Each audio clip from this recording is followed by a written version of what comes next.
The thing about going home is that you forget who you are before you get there. 12 years. 4 deployments. 2 wars nobody names at dinner tables anymore. And I'm standing in the Gulfport, Mississippi, regional airport at 6:47 in the morning, carrying a duffel that weighs 42 pounds and a chest full of things that weigh considerably more, wearing utilities I should have changed out of 3 states back. But I didn't. I kept them on the way you keep a scar. Not for anyone to see. Just because taking it off felt like something you needed to earn the right to do. My name is Lieutenant Commander Reese Calloway. I'm 5'8", I've cleared buildings in Fallujah and Mosul and 3 other places the State Department still won't label on public maps. I can hold my breath underwater for 3.5 minutes, and, as of 9 hours ago, I officially stopped being anyone's commanding officer. 90 days of leave. First stretch of actual nothing I'd had since Bush was president the first time around. I bought a coffee from the kiosk near Gatesy, terrible coffee, the kind that tastes like it was brewed inside a paper cup, and found a chair near the window where the morning light came in flat and pale over the tarmac. I sat. I watched a baggage cart drive in slow circles. I tried to remember what a person does when there's nothing to do. My phone had 43 unread messages. Mom. My sister Donna. A buddy from Team 3 who kept sending me memes about CrossFit. I read none of them. I sat there with that terrible coffee and breathed and watched the baggage cart go round and round. That's when the 2 TSA supervisors came. I noticed the older one first. He had the walk, that particular hip-forward, chest-out walk of a man who has been given a little authority and has spent years making it feel like a lot. Beige uniform. Silver badge. An ID card clipped to his breast pocket so the lanyard hung out like a tie. His partner was younger, heavy-set, with the look of someone who took this job meaning to use it as a stepping stone but had been here 4 years and was starting to suspect the stone wasn't going anywhere. They stopped in front of my chair. Ma'am. The older one is Supervisory Officer L. Brantley, per the badge, looked at my utilities the way people look at something they've decided not to like. Can I see your boarding pass and identification? I looked up from the terrible coffee. Sure. I reached into the breast pocket of my blouse, that's what we call the top, the blouse, which always confused civilians and always amused me, and handed him both. He looked at the boarding pass. He looked at the ID. He looked at me. This is a military ID, he said. It is, I agreed. You're active duty? I'm on leave. Something crossed his face. Not suspicion exactly. More like a man who has made a decision before he had the information to make it, and is now gathering the information to justify the decision he's already made. He handed both cards back without looking at me. We've had reports of individuals impersonating military personnel in this terminal. I drank my coffee. Have you? I said. It's a federal offense, the younger one added. He said it helpfully, the way you'd mention a pothole to someone walking toward it. I'm aware. Bradley clasped his hands behind his back. A power stance. I've used that stance. In 12 years of operations, in rooms a lot more tense than Gate C of the Gulfport Regional Airport, I have stood in that exact posture and I know what it's for and I know when it's real and I know when it's borrowed. Ma'am, I'm going to need you to remove your uniform top.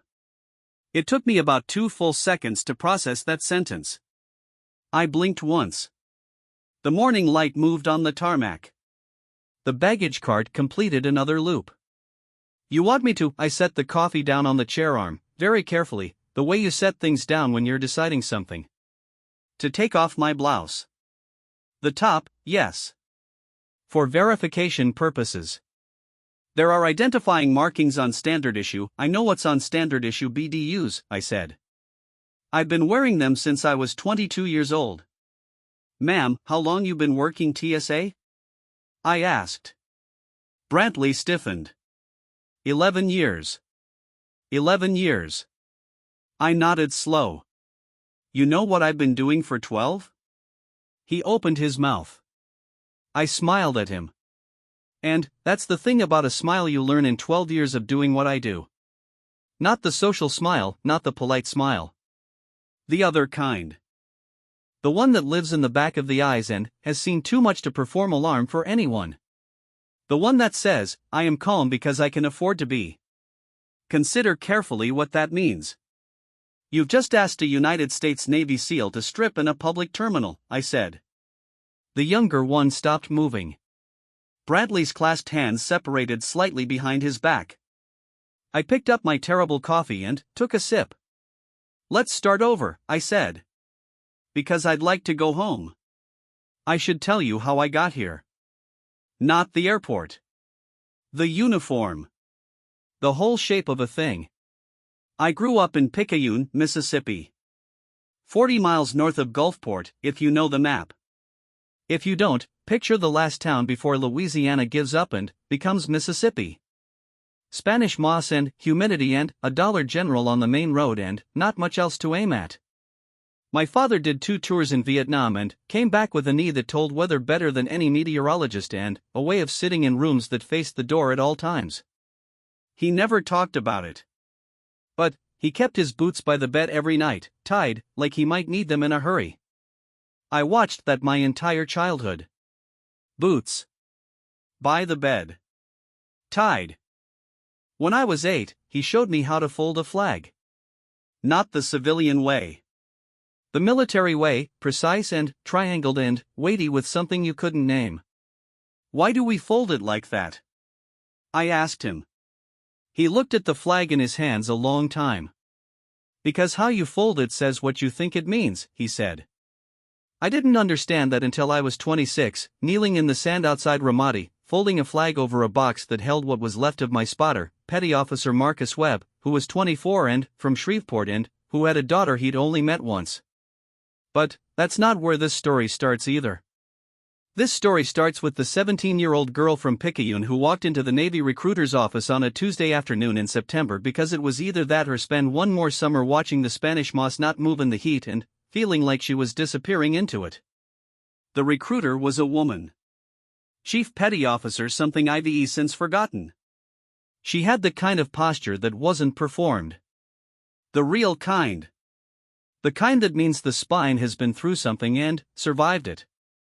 She looked at me across the desk for about 4 seconds. You know what BUD/S is? She asked. No ma'am. Basic underwater demolition/SEAL training. Hardest military training program in the world. She leaned back. 22 weeks. 80% washout rate. Women were just cleared to attempt it. She said it like she was placing something on the table between us. Like she was curious what I'd do with it. I looked at it. I was 17 and from Picayune, Mississippi, and I had never been past New Orleans, and I had my father's boots by my bed every night and I was disappearing into the Spanish moss. What's the 20% do? I asked. She almost smiled. Everything they want. I won't tell you BUD/S was what they show in the movies. The movies get the water right, the cold of it, the relentless California Pacific cold that gets into the joints and stays, but they get the psychology wrong. They make it look like the breaking point is the body. It's not the body. The body is the distraction. What they're testing is what happens in your head at 3 in the morning when you've been awake 40 hours and your core temperature has dropped 2 degrees and an instructor is screaming something you can't hear because your ears have been underwater for so long they've stopped processing sound correctly.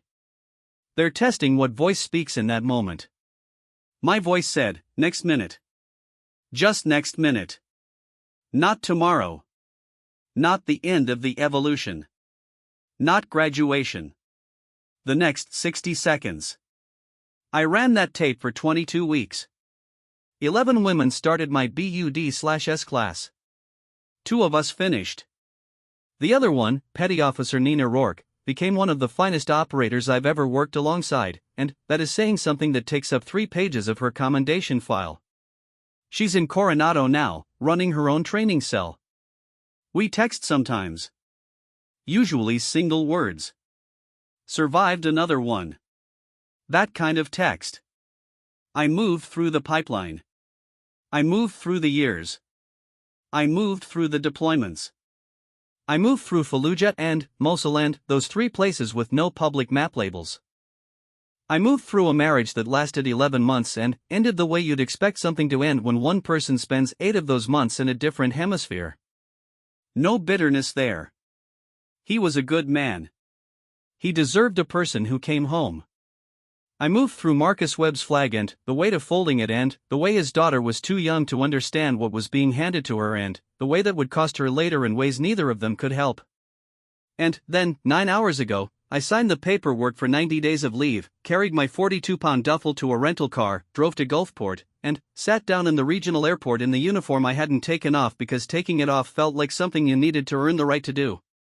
And a man named Brantley told me to strip. I'm going to need to see your commanding officer's information, Brantley said. His posture had changed. The hands were in front of him now, one gripping the other wrist. That particular shift from authority to procedure. When authority doesn't work, fall back on procedure. I know that shift. I've made that shift. My commanding officer, I said, is Admiral Nathan Griggs, JSOC Pacific Command.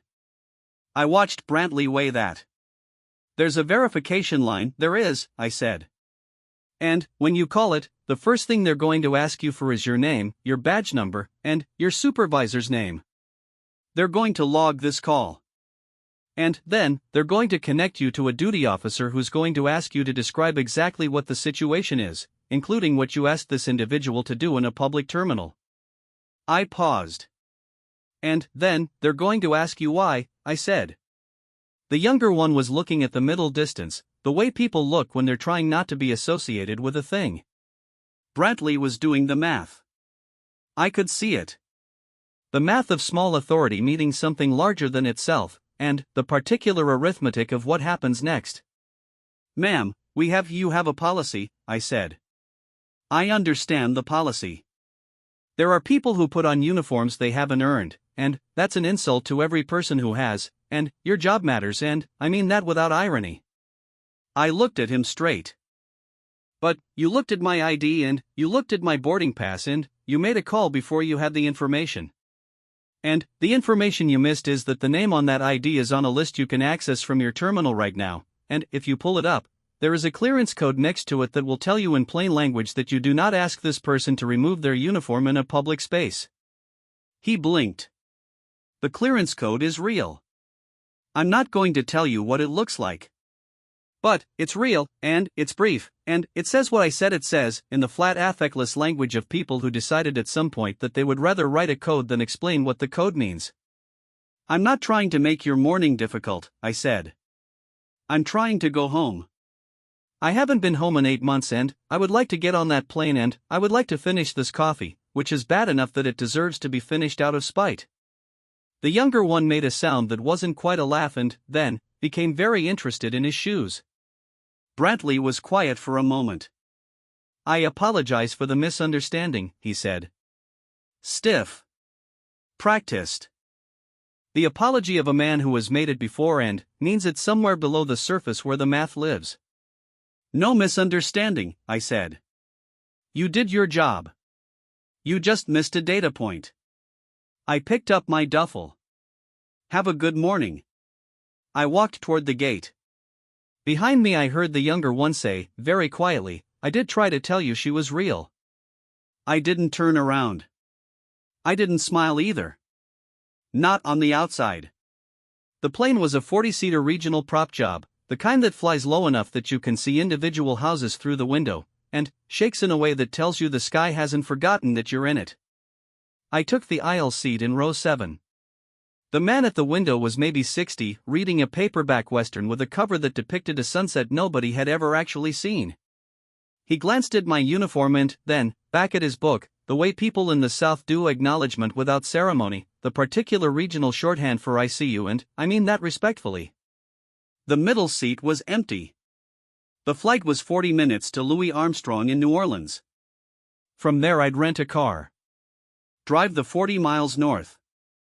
Park in front of the house that still had my name on the mailbox because my mother had put it there when I shipped out 12 years ago and had never taken it down, not through any of the 4 deployments, not through the 11-month marriage, not through the long stretches of silence that weren't silence to her because she was filling them with something I couldn't see from wherever I was.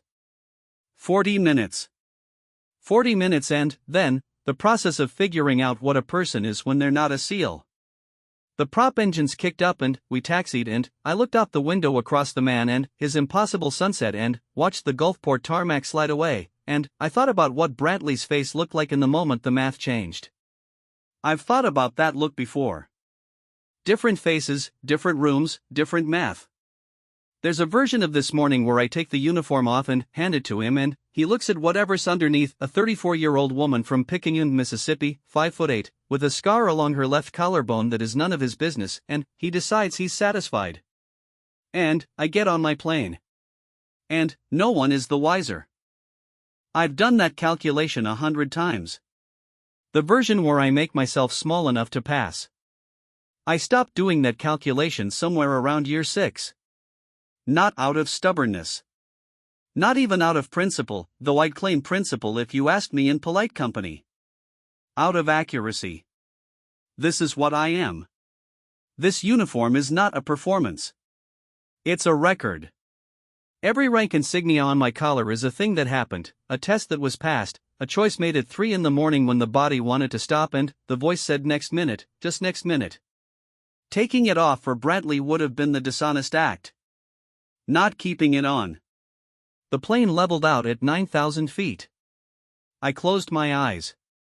And I was back in the water. Not Gulfport water. Not the warm Gulf green of home. The cold water. The Pacific. The kind that has no interest in your survival. Second week of Hell Week, Bud/S, and they've had us in the surf zone since before dawn, and it's dark in that particular way that has no bottom, and I'm somewhere in a boat crew, 6 bodies pressed together for heat that none of us have, and the instructors are screaming things on the beach I can't hear because the water took my hearing an hour ago. What I remember about that night is not the cold. The cold is a thing you stop feeling eventually, which is its own particular terror but also eventually a mercy. What I remember is Rodriguez. Petty Officer 2nd Class Carlos Rodriguez, from El Paso, Texas, who was built like a door and could swim 4 miles at a clip and was, at this moment, shaking. Not the cold shaking. The other kind. The kind that comes from somewhere inside that the body can't warm. I'm to his left in the boat crew, pressed in tight, and I can feel the difference between the 2 kinds of shaking without seeing his face, because I know the difference by then. Because I've done enough evolutions to know what the body does when it's cold versus what the body does when the mind is deciding. He was deciding. I put my hand on his forearm under the water. Not grabbing. Just there. He didn't look at me. Next minute, I said, into the noise and the dark. I don't know if he heard it. The water and the instructors and the surf take most sound by that point in an evolution. But he stopped shaking the other way. His breathing changed. He stayed in the boat. He finished Hell Week. He finished BUD/S. He went to a team. He did 3 deployments. He has 2 kids now, a boy and a girl, and he sends me Christmas cards, actual physical Christmas cards with handwriting I can barely read, every year without fail. He never said anything about that night. Neither did I. That's also part of the record. The things that don't get said because saying them would change their shape. The flight attendant came through. There was one, a tired woman in her 40s who had the gait of someone managing a low-grade headache and offered the choice of water or a small bag of pretzels. I took the pretzels. The man with the sunset paperback had fallen asleep against the window, his book open and face down on his chest. The impossible sunset faced the ceiling of the plane. Outside, Mississippi was a green and waterlogged quilt, every shade of green there is and, then, a few greens that don't have names yet. Rivers catching light. Small roads going somewhere. Somewhere, 40 miles north, a house with my name on the mailbox. I ate the pretzels. I thought about my mother. Her name is Gail. Gail and Callaway, née Thibodeau, which is a French Louisiana name she married away from and never entirely left behind. She is 63 years old. She makes gumbo that would end conflicts. She has called me every Sunday for 12 years, regardless of hemisphere, regardless of operational security, regardless of the fact that I cannot tell her where I am or what I'm doing, and she has talked for exactly 20 minutes each time, never more, never less, about Picayune, about the neighbors, about her garden, about whatever is growing in it, about my father's knee predicting whether he's no longer alive to see. She has never once asked me what I do over there. She knows she can't know. She knows I can't tell her. So she tells me about the garden. I have spent 8 months in places with no names, and I have known, with a precision that still gets me in the chest if I let it, exactly what was growing in my mother's garden. Tomatoes in May. Okra in July. Collard greens through the fall. The fig tree that my father planted the year I was born and that produces figs every August that she makes into preserves and gives to the whole street. The fig tree's doing well, she told me in August. I was in a country I can't name, at a coordination point that isn't on any public map, eating an MRE in the back of a vehicle that smelled like diesel and old sweat, and I pressed the phone against my ear and listened to my mother talk about a fig tree and felt something in my chest that was not grief exactly but was in the same neighborhood. That's what I carried. Not medals. Not classification codes. Not the weight of Brantley's face doing its math. Figs in August. A garden I haven't stood in for 8 months. We landed hard, the prop jobs always land hard, no apology about it, and I braced in the aisle seat the way I brace in a lot of situations, which is to say I was already braced before the need for bracing arrived. Old habit. Louis Armstrong was busy in the way New Orleans is always busy, which is a specific kind of busy that is also somehow slow, like the whole city is in no particular hurry to be anywhere and finds the haste of others slightly amusing. I moved through it with my duffel and found the rental car kiosk and gave my name, and the woman behind the counter, mid-20s, cheekbones that had been arranged by someone who cared, wearing enough mascara for an evening out at 8 in the morning, looked at my name on the screen and then at my uniform and said, without ceremony, "You want the upgrade?" "What upgrade?" "Bigger car. Same price. We do it for service people." I looked at her. She shrugged, easy, like it was nothing. "Sure," I said. She typed something. "You from around here?" she asked. "Picayune." "Oh, I know Picayune. My cousin's over there." "You passing through or going back?" "Going back." She handed me the keys. "Drive safe," she said. "And, thank you." She said it the way people in Louisiana say things, not performed, just placed there, like a hand on a forearm in cold water. "Yes, ma'am," I said. And I meant it. The drive up 59 North is a drive I have made in my head more times than I've made in a car. I know every exit. I know the billboard for the catfish restaurant that has been advertising the same catfish for 30 years. I know the way the road narrows past the state line and the trees crowd in, the oaks and the pines doing what trees do in Mississippi, which is take up all available space and light and remind you that the land preceded the road and will outlast it. I drove with the window down. Warm air. March in Mississippi, which means 58 degrees and a smell like rain and green things and whatever the river is doing 2 counties over. I drove through 4 towns that aren't on most people's maps. I drove past the high school I left at 17. Same brick. New sign. I drove past the church where Marcus Webb's memorial service was held on a Thursday afternoon in November, because his family was from here, because he and I had grown up 30 miles apart without knowing it, because the world is small in ways that are sometimes a comfort and sometimes the opposite of one. I pulled over in the church parking lot. I don't know why. I sat in the rental car in the quiet parking lot with the engine off and the window down and the Mississippi air coming in, and I put my hands flat on my thighs and I looked at the church. White clapboard. A maple out front that was barely getting its leaves back. I sat there for a while. Not praying. I don't know what I was doing. Something between praying and accounting. The particular internal audit that you run when you've set something down and you're checking yourself before you pick up something else. Marcus had a daughter. She'd be 6 now. Her mother had sent me a photograph, once the girl at Christmas, red bow in her hair, grinning into the camera with a gap in her front teeth, with a note that said only she has his laugh. I'd kept that note in my uniform pocket for the rest of the deployment. Sitting in the parking lot, I reached into my breast pocket. My fingers found the edge of paper. Not the Christmas note that was in a box somewhere in a storage unit in Virginia. But a photograph. A small one, printed pocket size. The team. SEAL Team 8. 12 faces in the sun outside a building I'm not going to describe, squinting into the camera, rifles at sling, nobody smiling the way people smile in normal photographs. Rodriguez is third from left. I'm in the back row. The tallest. Marcus isn't in this photograph. This one was after. I looked at the photograph a long time. Then, I put it back. Started the car. Drove north. The house looked the same. Of course it did.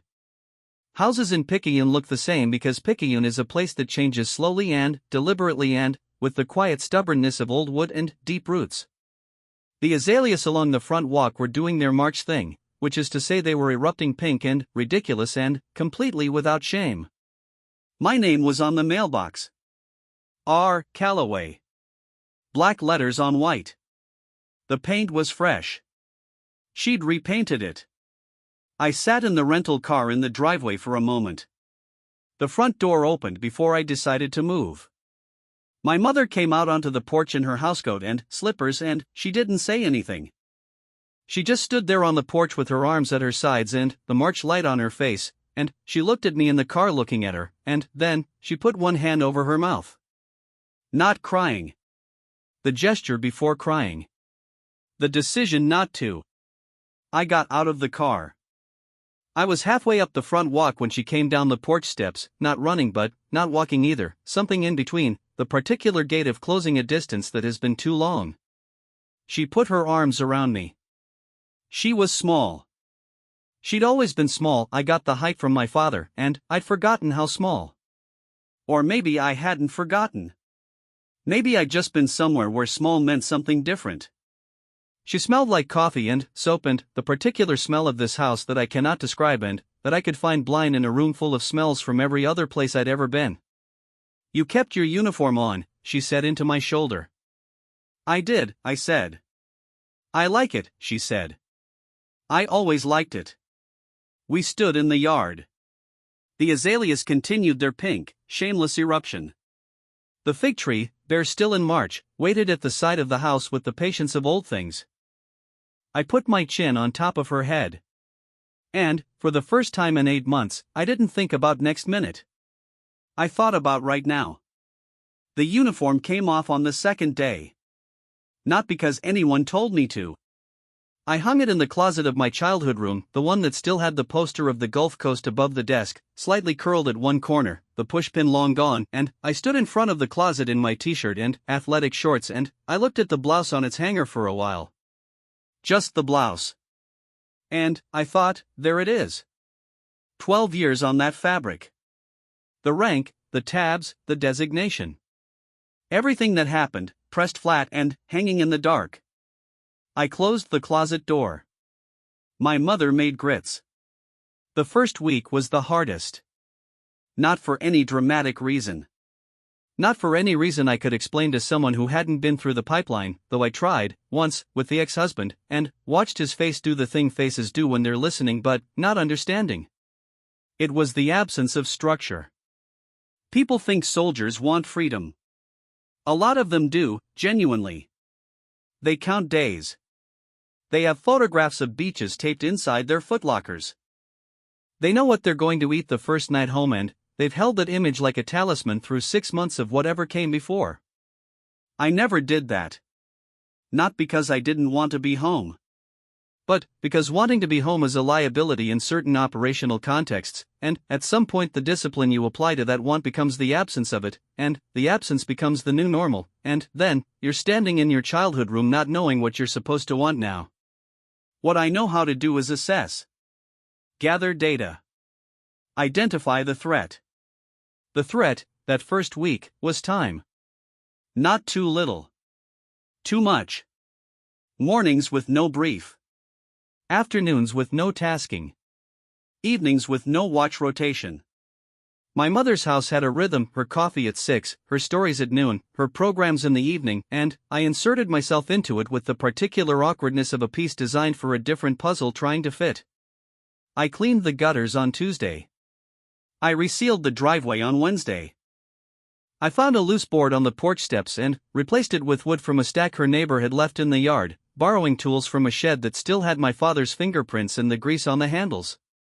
"You don't have to fix everything," my mother said, watching me from the porch with her coffee. "I know," I said. I kept sanding. She watched me sand. "Your father did that," she said. "When he came back. Fixed everything in the house." I looked up. She was looking at the azaleas. "Took him 3 years to figure out that the house didn't need fixing," she said. "He did." I put down the sandpaper. She sipped her coffee. She was not looking at me. She was giving me the dignity of hearing that privately. That's a thing she does. Has always done. She gives you the space to receive a thing without having to perform receiving it. I sat on the porch steps and looked at the yard. The fig tree. The azaleas doing their March thing, still, without apology. "I don't know what to do with myself," I said. "I know, baby," she said. We sat there. The call came on a Thursday. My phone. Unknown number, which in my experience means one of two things: spam, or the kind of people who have never needed a caller ID. I picked up. Callaway. LT Commander Callaway. A voice I recognized, scratched, direct, the vocal equivalent of a stripped-down vehicle. Master Chief Dennis Ochoa. JSOC Liaison, West Coast. The man who had shepherded me through the most complex operational period of my career without ever raising his voice once, which was its own particular form of terrifying. "Master Chief. You on leave?" "I am." "Good. Stay there. This is not an operational call." "Okay." A pause. The kind of pause Ochoa makes when he's deciding something. "The airport thing," he said. I closed my eyes. "How did you?" Brantley filed an incident report. "It flagged when they ran your ID through their verification system and the code came back." Another pause. "You handled it right."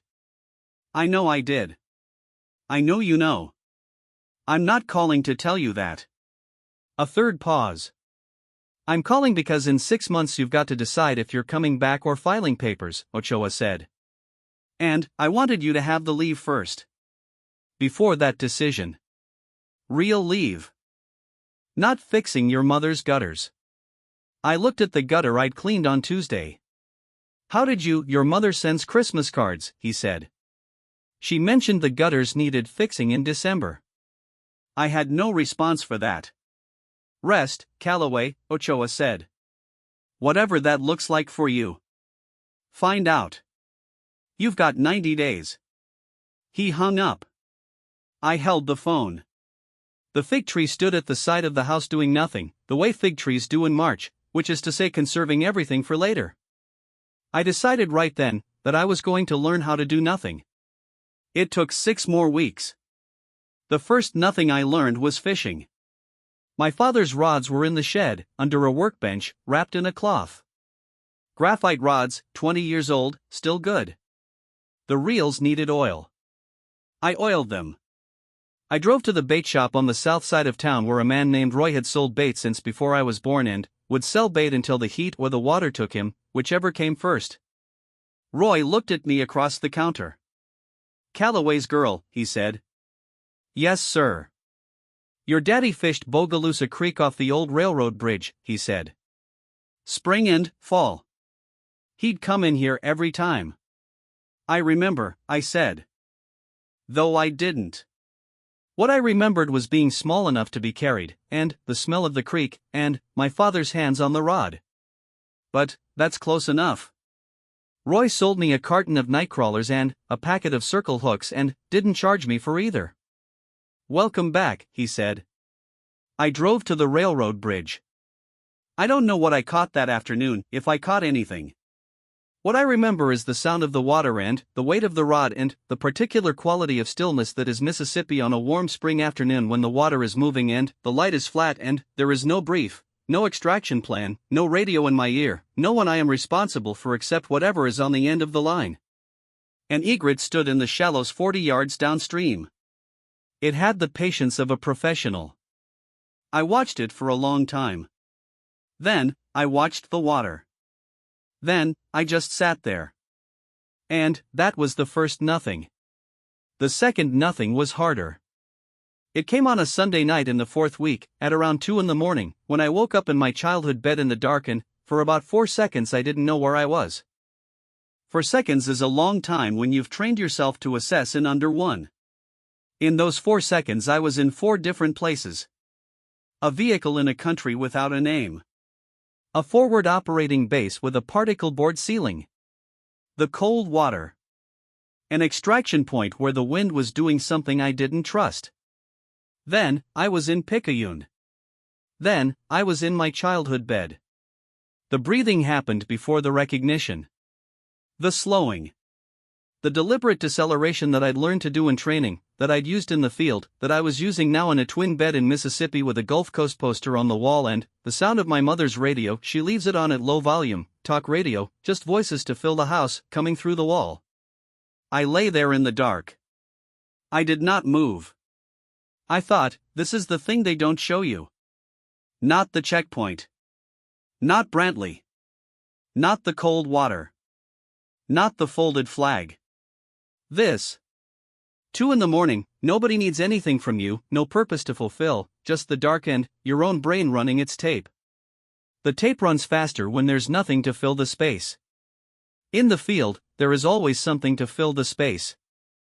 The mission, the watch, the brief, the debrief, the maintenance, the next thing. The next thing is always adjacent. You never have to search for it. Here the next thing is morning. And morning is breakfast. And breakfast is another day of nothing to do. I lay in the dark and I breathed the way I'd been taught to breathe and I listened to the low murmur of my mother's radio through the wall, and I counted my exhales until the tape slowed down. Counted to 40.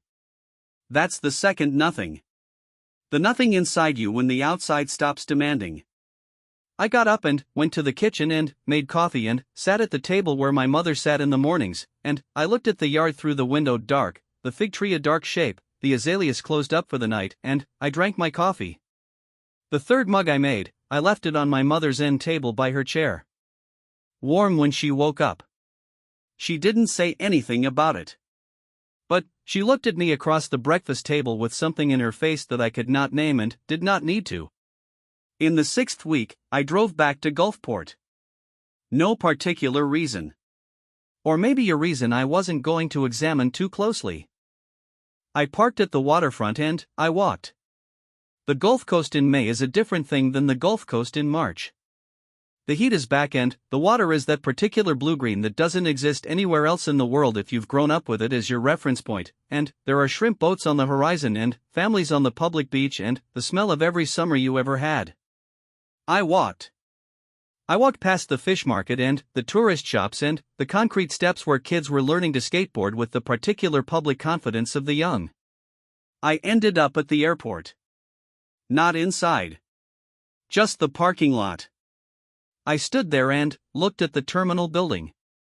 Small regional terminal. The same gate C where Brantley had done his math. I stood there for a while. I'm not going to dress this up. I drove to the Gulfport airport because Brantley was still in my head and I wanted to look at the building and decide what to do with that. Not anger. The anger had run its course inside the terminal, used up, efficient, the way anger should be used. Something else.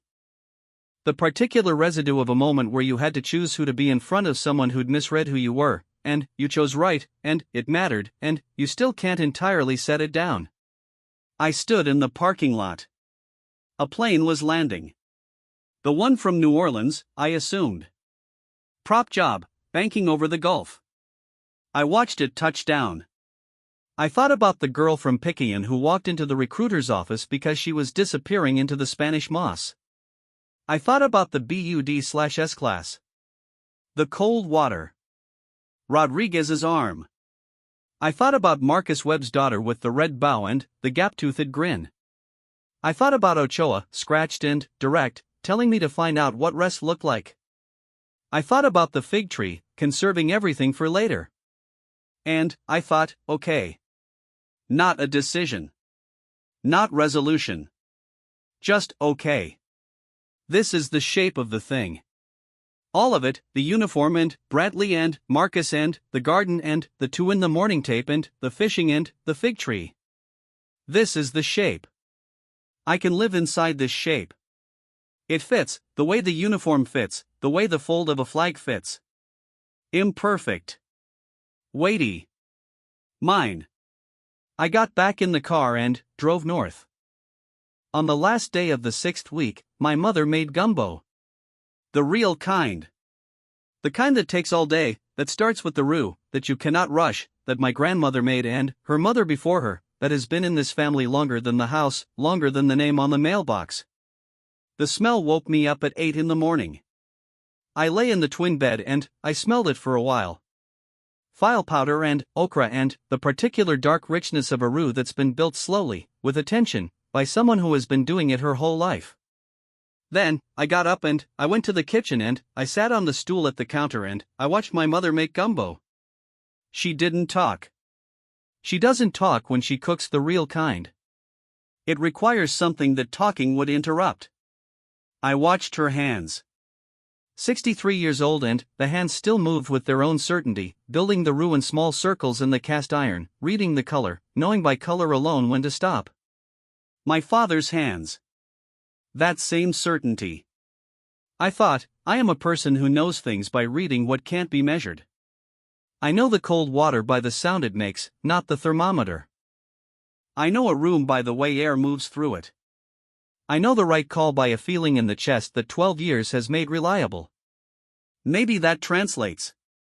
Maybe the thing that made me good at the work doesn't only exist inside the work. Maybe it comes home with me. In the other clothes. Outside the uniform. My mother added the shrimp. The smell changed. It deepened into something that is the truest smell I know, the smell that means the thing itself, not a description of it.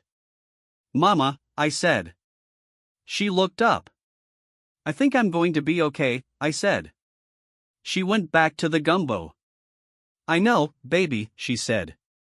I've known that for 34 years. I called Ochoa on the first day of the 7th week.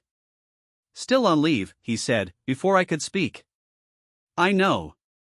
I'm not calling about orders. Then, what? I wanted to tell you I found it, I said. A pause. The rest thing, he said. Yeah. What does it look like? I thought about the fishing and the fig tree and the 2 in the morning coffee on the end table and my mother's hands on the cast iron. Like Picayune, I said. Like it's always looked. Ochoa didn't say anything for a moment. Good, he said. Enjoy the rest of your leave, Commander. He hung up. I put the phone in my pocket and walked out to the backyard and stood next to the fig tree. May now. The leaves were back. Green and full and shaped like hands. One small green figure. Not ripe. Not close. But working on it. I put my hand on the bark. Rough and warm from the morning sun. I stood there a while. I put the uniform back on the day I flew back to Coronado. I folded it right the way my father taught me. The flag says something about what you think it means, and I laid it flat in the duffel and I drove south and I flew west and I reported for duty. The checkpoint at Coronado has a Marine Lance Corporal on gate watch who checks IDs without theater, who looked at my credentials and my uniform and said, "Welcome back, Commander," in the flat professional register of someone doing an honest job. Good to be back, I said. I meant it. Both things equally true. Good to have been home. Good to be back. The shape of the thing. I pulled through the gate. The Pacific was visible at the end of the road.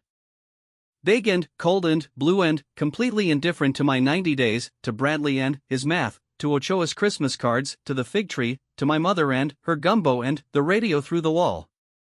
The Pacific has been there before me. It will be there after. I drove toward it. I keep thinking about Bradley. Not with anger. The anger is spent. I keep thinking about him the way you think about a moment that said something true about a thing you'd rather not look at directly.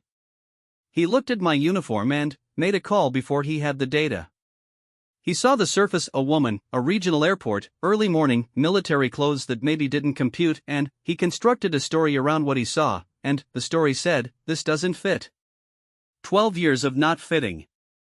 Women cleared for BUD/S, so recently there is still paperwork arguing about whether the policy is right. Team rooms where the coffee cup you choose says more than the work in your file.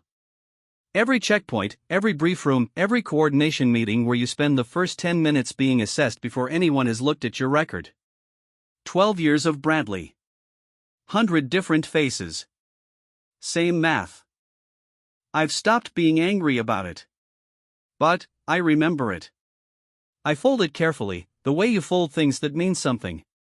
The way the fold says something about what you think they mean. And then I do the work. 90 days of leave.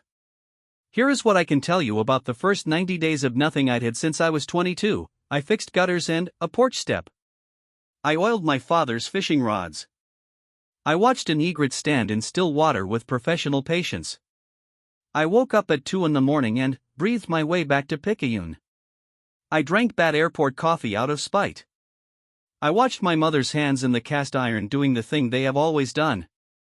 I stood next to a fig tree and felt something I don't have a good word for and don't need one. I learned that the thing I am doesn't live in the uniform. The uniform is the record. The thing itself lives in me. Came home with me. Unpacked itself quietly in the twin bed in the childhood room while I was fixing gutters, while I was not looking directly at it. I'm what I am without the blouse. Bradley would have seen that, if he'd done the math right. But he didn't. So I told him. And I got on my plane. And I went home. The boots are by my bed. Tied. END.